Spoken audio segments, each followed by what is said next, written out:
Hello, I'm Tim Dye, Executive Director of the Pontiac Transportation Museum.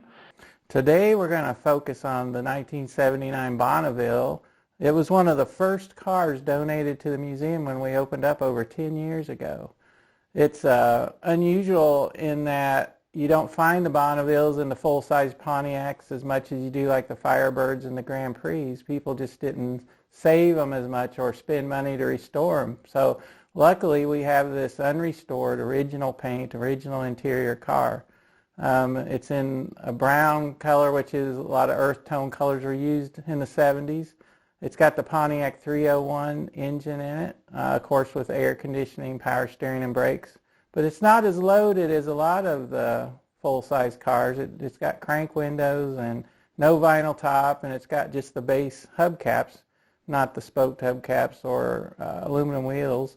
The Bonneville was the biggest, well, I should say full-size cars were the biggest production cars in 1979, believe it or not. I call them kind of the meat and potatoes of the Pontiac lineup that year. It was saved by one family and the whole time until it was donated. It's unusual to think about today that you can't hardly find one. You don't see them. And so when Bob Elton from the SAE contacted us and was looking for a 77 to 79 B-body car, we were happy to provide that car. So when cars are donated to the museum, they get used for a lot of different things. So this was a great event, and here's Bob to tell you about it.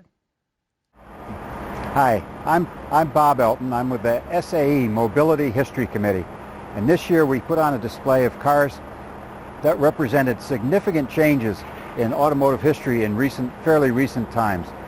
And the reason we wanted this car, this nice 79 Pontiac here, is it represents the downsized cars GM came out with in 1977. GM was the first company to really respond to the 1973 oil embargo and the gasoline price hike by deciding they needed to make better mileage cars. And at the time, the big cars were their best sellers by far. So they took a gamble and they created these downsized large cars. By today's standards, this is a big car.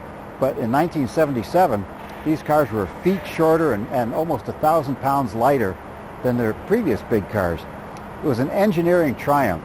They managed in these smaller cars to maintain the same interior room, the same performance, the same luxury, the quietness, the comfort. They improved the handling, and they improved the gas mileage significantly. And it was a sales triumph. GM's share of the market went up dramatically with these large cars, and they sold a lot of them to the point where Ford and Chrysler eventually copied exactly this car. And just as an example, this is a nice little overlay.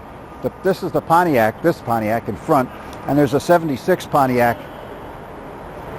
This Pontiac in front, there's a 76 Pontiac behind it. You can see it's 76. That Pontiac was 11 inches longer, almost a foot, and it was 750 some pounds heavier, which is basically 3 baby elephants.